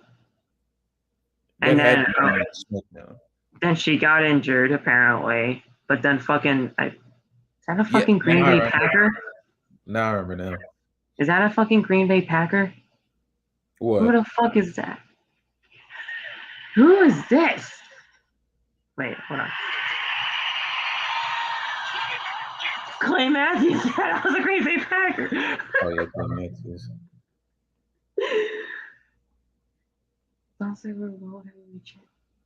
It had to have been that show. It had to have been that. Yeah. Okay. Yeah. Wait. At Royal Rumble 2011, Ziggler was unsuccessful in his bid to become World Heavyweight Champion for the first time. He lost. Wait. He lost to the Radar Superstar Edge in a quality encounter. Edge was stripped of the title for using the band. Oh, that was when Vicky banned the spear. And then she banned the spear. That's right. I remember that now. Okay. Oh yeah. Okay. So it wasn't like 2011. That was like my that was first. 2009. 2011. Yeah. So that was like maybe 1-2 years of me watching this business. Okay. That was like sci-fi. Yeah. I feel like. Yeah. No, that was definitely sci-fi. Okay. Yeah. Wow. Okay. That just shows how. Yeah, he was champion for like an hour, and then the main event was Edge and Dolph, and then Edge beat him, just like that. Okay. Yeah. I forgot about that. Yeah, me too. Like, I forgot about that. That was some good SmackDown. Damn. Good SmackDown. Oh man, that was like do you know your enemy? Like SmackDown. That was the woo-wee. That was like, ooh. Good times. My life was good. That brought back memories. Jesus. Thank you guys. Damn, bro. That shit was just, damn. I wish I was 11 again. Yeah, me too. Wait, 2011. I was like 13. Damn, man. Good old Thank you guys. Jesus, you fucking brought back memories tonight. Having world title change on SmackDown, man. What a time. Oh, and then this was just fucking ridiculous. This 6-1 tag match. This was just 24/7 title garbage. Please don't make me talk about it. Please. Yeah, no, I'm not gonna talk about it. That was just disgustingly. I will say this: the Alexa Bliss fans were pissed. Yes, I was pissed. I was like, oh damn, that's tough. Did you see Axel's video on it? Huh? Did you see Axel's video on it? No. Oh God, I want to see that. That should be funny. It's like, really? Is Alexa really? I was so numb to it, I didn't even care. Like, I was just like, oh God. It was disgusting. Dominic then said that he will never join the Judgment Day. Rey Mysterio said that they're not the only ones that are trying to break up this family, but it won't stop until they celebrate 20 years in the WWE. Whatever. And then the Miz TV segment happened. I want to get your thoughts on Logan because I don't know how to feel. I don't know how to feel. I hate this fucker with a passion. But I don't think he did that terrible tonight. Oh no. That's the thing. And the fans weren't honestly all that split. Like, they were actually kind of cheering him. Yeah, I think he somewhat gained a lot of people's respect after WrestleMania. Like I said, like when he first signed, I don't care that much. I can't be that mad about it. I don't have enough energy to be mad about Logan Paul after I just saw him at WrestleMania. If he's gonna have the match against Miz, damn, my voice cracked. Gonna have was against Miz, have a blast. Beat him. I don't care. It doesn't make sense to me for him to be on Raw because I just don't feel like seeing him on Raw because I don't like his face. But I don't care that much, honestly. Yeah. I mean, I don't either. I'm just saying, I don't think he actually did that bad tonight. I'm like, wow, I'm actually kind of shocked. Did he stutter? Did he like stumble over his words a little bit? Yeah, but you're speaking in front of a crowd of like over 16,000 people. You don't like this is like one of your first promos in like fucking forever. Yeah. It's gonna take some time, but he didn't do that bad, and he has a good cadence about himself. Listen, if you're gonna take this shit seriously, I'll give you a fucking chance. Yeah. He didn't do bad at WrestleMania, so I'm gonna give you a chance. Not bad at all. Now, I don't know if this fucking turns into a tag match, but Hope because not. I mean, isn't well, no, because now AJ's with Theory, or well, I don't know. Maybe that was just a one-time thing because I thought Miz and AJ were still going at it because of fucking tiny shit. I don't know. Because I don't know if it turns into some kind of random tag match with AJ and Logan versus Miz and Ciampa. I don't know if that would be good or worse. I don't know if that would be better or worse for Logan. Probably worse. Because I know Logan wants to do things one-on-one, but I don't know if. Well, no, WWE doesn't care if you're ready enough for that. I was gonna say I don't know if Logan's ready enough for that, but they don't care about that. They don't care at all. They're just gonna do whatever is gonna make them the most money, and if Logan Paul being in a singles match is gonna make them the most money, that's what they're gonna do. They don't care at all. Do we think that Logan Paul will be a full timer? He signed a 3-year contract. We'll see him a lot.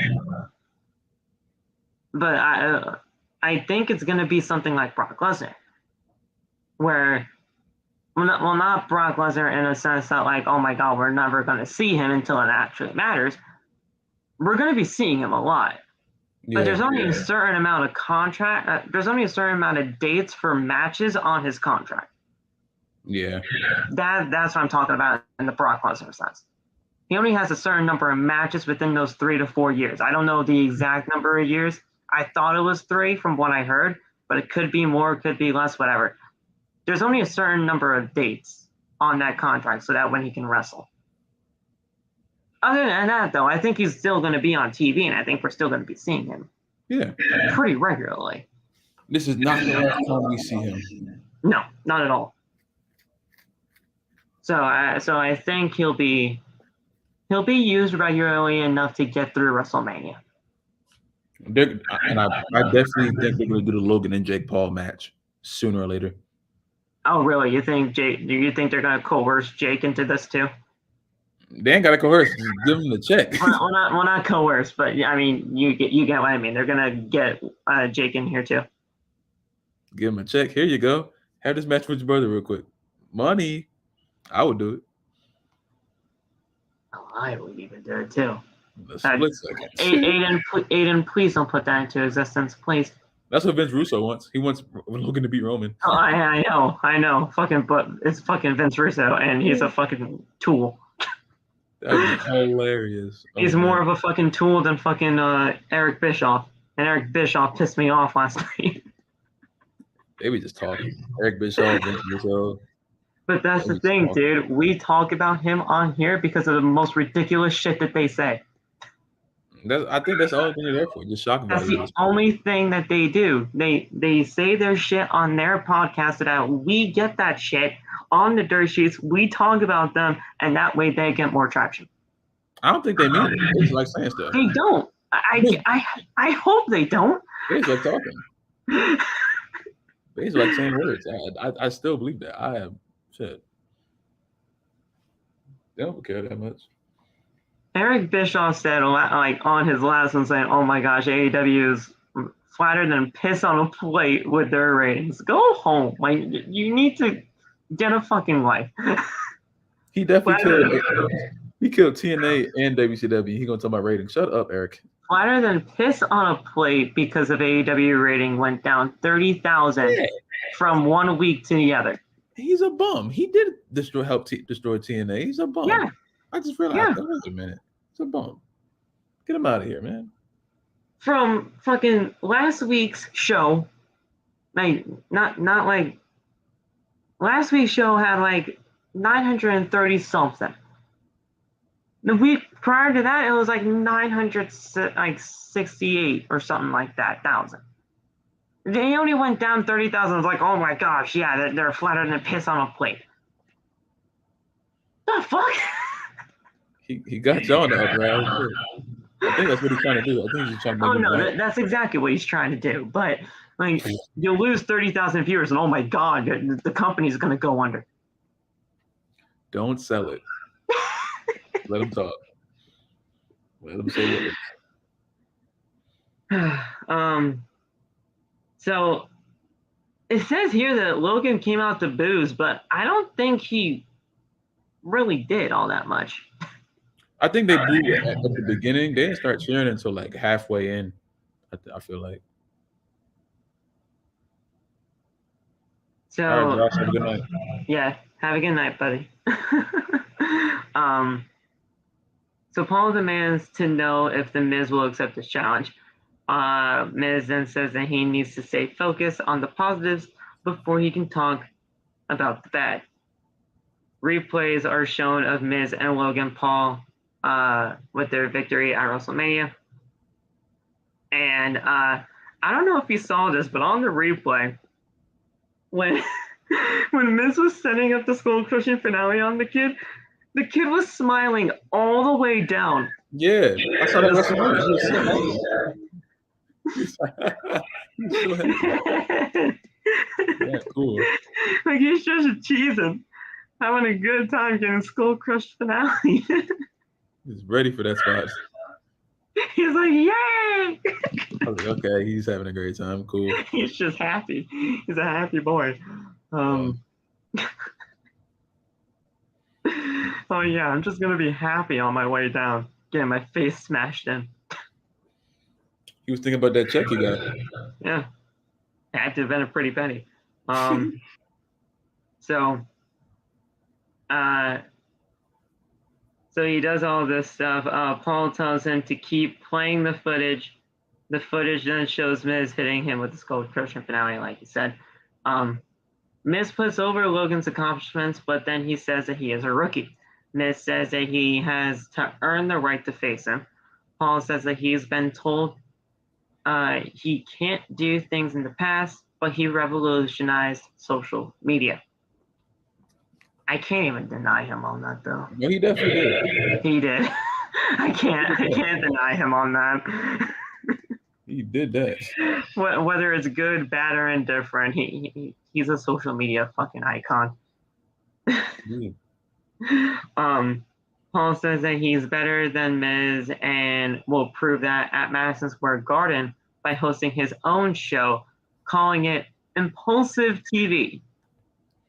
I think that's the name of his podcast. Yeah, he has Impulsive, which is his podcast. So there's that. Paul says that he signed a WWE contract to destroy The Miz. Paul then says that The Miz has 2 tiny blueberries in his pants and then wanted the fans to chant tiny balls, which they did. Miz then reveals a shirt, and I should have saw this coming. It was his first ever t-shirt that he had on WWE Shop saying, "Hello, my name is," and then he had The Miz as his first shirt. But in the white, where like the actual name tag would be, it says, "Miz has gigantic balls," or something of that nature. Cool shirt, I guess. I should have known that WWE would capitalize on that shit and make a shirt out of it. Gotta get to the money, man. Like I should have known. Gotta get to the money, dude. Oh my god. So yeah, there's that. He reveals the shirt saying that he has massive balls. Miz then accepts the challenge for SummerSlam.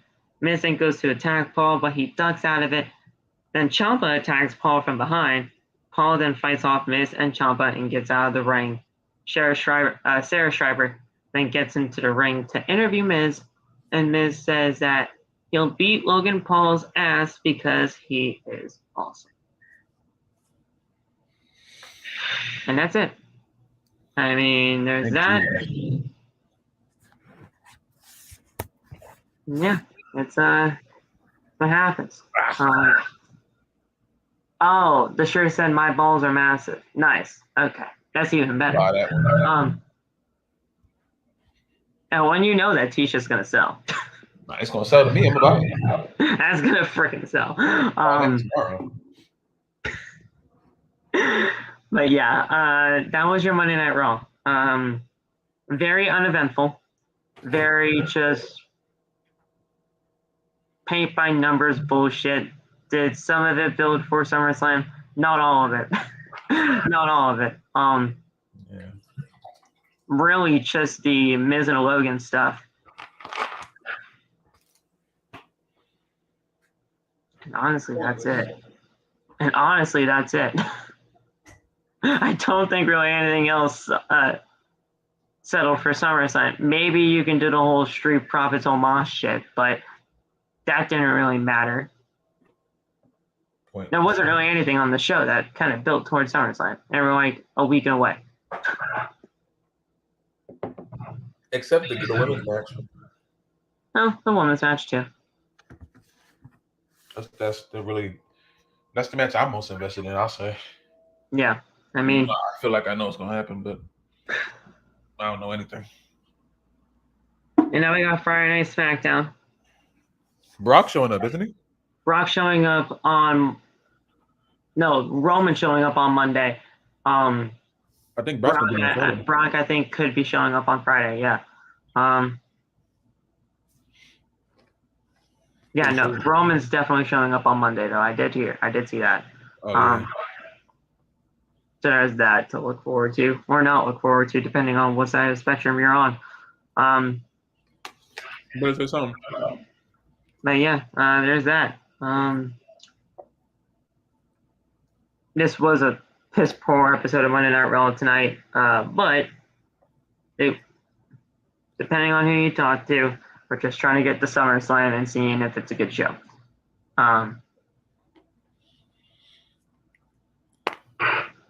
Yeah. I did see this little comment earlier that you commented back on a lot. Aiden, you were asking any advice for high school. What Loth is saying is 100% true. Stay focused on your goals at hand and just be yourself. Don't try to change yourself for anybody, especially in high school. Because honestly, high school, you have your friends and you have your friend group over there or whatever you have, like your cliques or all that stuff. But if you were a part of my high school, there were cliques galore. Just stay true to your friends and yourself, because anybody else, it doesn't even fucking matter, because they won't believe in you anyway, unless you try to make yourself succeed. Yeah, the only thing that matters is like your grades and stuff, and like the accomplishments you play sports or whatever. All that stuff matters, but the stuff with the other people, none of that matters, because all of them will forget about each other by the time you graduate, and y'all never will talk again. Yeah, except for the actual friends that you will meet. And then once the people that don't even fucking care about you or haven't even talked to you actually do see you succeed and they try to crawl back to you, then they're gonna come. Yeah. And then then what were they really thinking of themselves in the first place back in high school? I mean, they gonna come. They've come to me. They've come to me ever since this TikTok shit started. So. Oh God, bro. Yeah, like seriously, right? Oh God, bro. They came to me ever since this podcast started too. They're like, Phil, you do a podcast now? I'm like, yeah, I've always wanted to do one. If you just asked me a question, none of y'all actually believed in me, did you? Now all of a sudden you do. But listen, what Loth is saying is 100% fact. Just stay true to yourself. Stay true to your friends. Keep in close contact with your friends from high school too, though, because some of them. The ones that are true. Because I mean, listen, I've had some friends in high school that I wish that I stayed in contact with throughout the entire rest of the time, because we all went to different colleges and all that stuff, and we kind of grew apart. And sometimes even when they even come back to visit, it's never the same.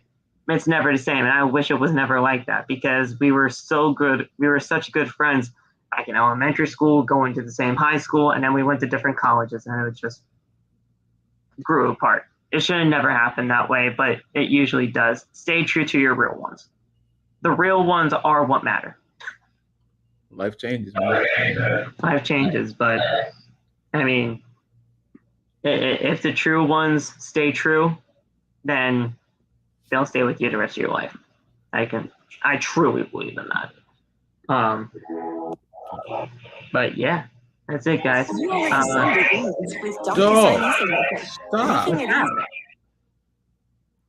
To send and sign documents. Bro. Sixth grade. Listen, sixth grade. You're. Damn. Wait, Jay, you're in sixth grade? Wait. Sean never told me you were in sixth grade, yo. You're in sixth grade. I did not know that. You shouldn't be watching me then. Oh my god. No, he cool. No. I'm a freaking potty mouth then to you. You're in sixth grade. Any advice? Bro, what was I doing in sixth grade? Yeah, wait a second. Sixth grade. What year was that? I don't know, 2012. I think. Well, wait. Well, it's gonna be different for you because you're younger than me. Oh yeah, that's true. Shoot, wait a second. Okay, so I graduated in 2016 from high school. 2012, I started high school. I was like, maybe 2010, like 09, 010. Damn. I was just trying to figure out who the fuck was my real friend or not. I was just, I think that was like. I was kind of just existing. But I don't know what I was doing in sixth grade at all. I was playing basketball and watching wrestling, I think, and like chasing after one girl out of crush on. I think that's it. It had to be that. Had to be. And I fucking no, that was okay, Jay. That's all that matters. He says that his brother streams and he does the same thing, so it's all right. Okay, cool. Cool. I didn't want to. You know whose brother that is? Who? Remember my friend you were going back and forth with on Twitter? Oh, really? That's his little brother, yeah. That's his little brother, yeah. Yo, your brother ripped me to fucking shreds on Twitter, bro. That's That's freaking awesome. Okay. Yeah. Awesome. Listen, I didn't mean any disrespect to your brother though. Anyway, when I was doing that shit, he just fucking ripped me to shreds. Nah, you laugh about it. He brought it up to me every day. That joke was funny. I just saw him every day. That joke was hilarious. Wow. Okay. I mean, you knew that. No, I didn't. I had no idea who this J guy was until now. See, now you got friends when you come here, though. Huh? Now you got friends here when you come. Oh yeah, no. He's probably gonna kick my ass if I ever meet him in person. It's like, you fucking said that. Boom. He ain't gonna do that. That's funny. Oh man, Phil beefing with Lost Family. Nah, I don't want to beef with the Lost Family. No. Sean, that's his brother. They're from Philadelphia. I don't want to mess with anybody from Philadelphia. Hey man, that's funny though. That's awesome though. I didn't want to step on anything, Jay, in case if you were just not even allowed to watch. People watch it for a long time. So. Oh no, yeah, no. You've been here for a while, so obviously, if you didn't care for my freaking mouth when it comes to this product, it doesn't matter. But yeah, this was great.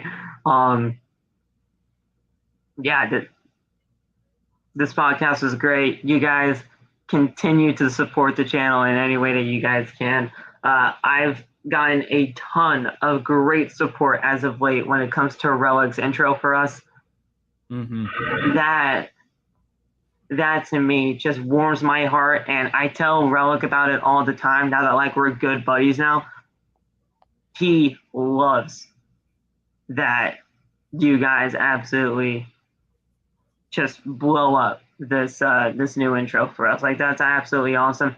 He says, listen, that because of us and the community that we built here, he's starting his own shit now on his own page. Hey. Like, that's going to be awesome for him. And I said that, listen, if you need any help along the way doing this type of stuff, I told him that OTB has, like, we are not going to hesitate to help you out in any way, shape, or form. Because you did all this stuff for us. What would we be if we didn't help you out in any way that we possibly could? So that's great. Continue doing your thing, Relic. You're an absolutely awesome dude. We'd love to work with you in the future. We'd love to even possibly do more stuff for the podcast with you in the future too. So like this is going to be great. This is a great working partnership. And honestly, to be honest, if it wasn't for JD, we wouldn't even found this guy. So JD is the real one for that. But listen, Relic, continue doing you. You're an awesome dude, and we'll help you in any way that you can, my man. This is absolutely awesome. But guys, thank you for sticking with us for Outside the Brand tonight. You guys were absolutely awesome. Make sure to hit that like button. Subscribe to the channel if you haven't already. We're trying to get to 500 by SummerSlam. I think we can do it.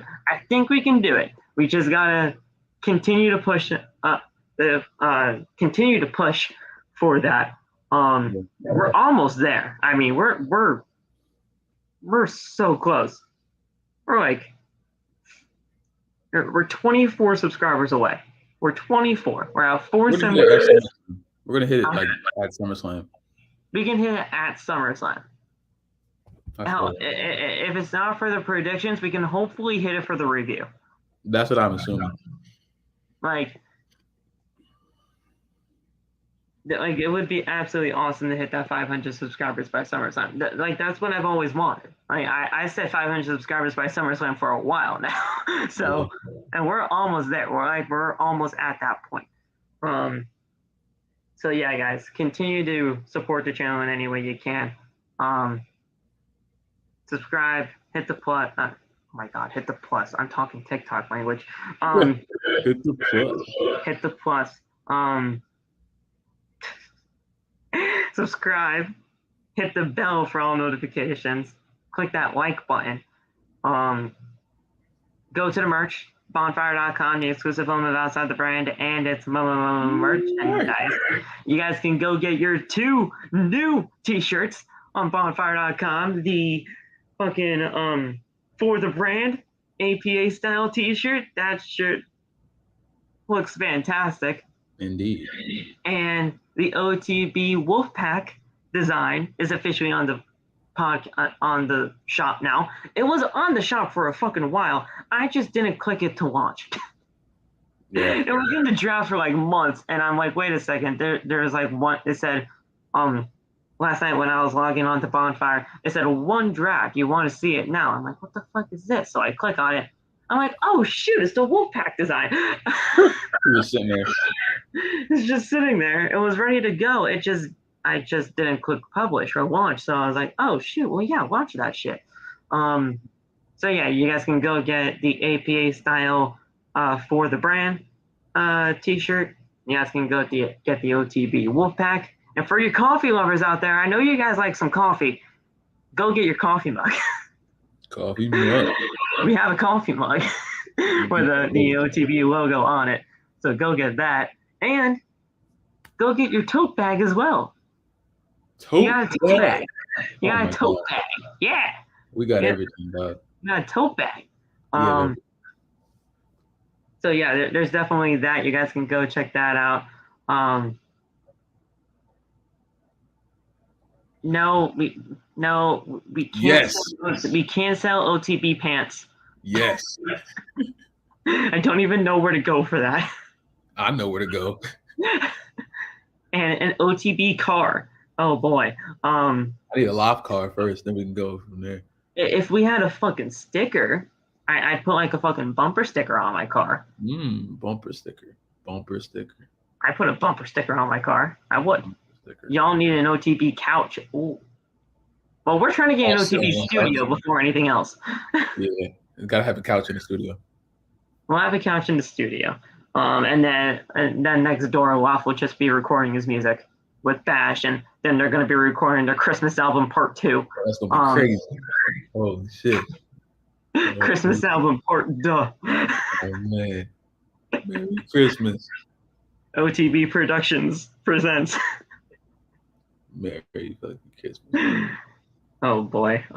But yeah, it's gonna be great, guys. We got plans for this. This isn't like just a one-time fucking thing. Like we're too far into this now. We're like 214 episodes in. We can't just randomly say, yeah, nah, fuck you. That's not happening. So we're gonna try to make this as noticeable as possible. That we're gonna try to make this thing the best thing that it could possibly can be. OTB sitcom. Imagine that would be so funny. Imagine us in a TV show. That would be hilarious. We legitimately have to get a house, have the camera crew record us just. That would be nuts. OTB sitcom. We'd be like Tony Davis. OTB wrestling company outside the brand wrestling. OTP dub. I like that. OTB dub. Oh yeah, and just a room in our house is just a wrestling ring. Yeah. Just train ourselves. I like that. Just train ourselves. Oh yeah, you want to come train with outside the brand? You have to sign this waiver though, because we don't know what we're fucking doing.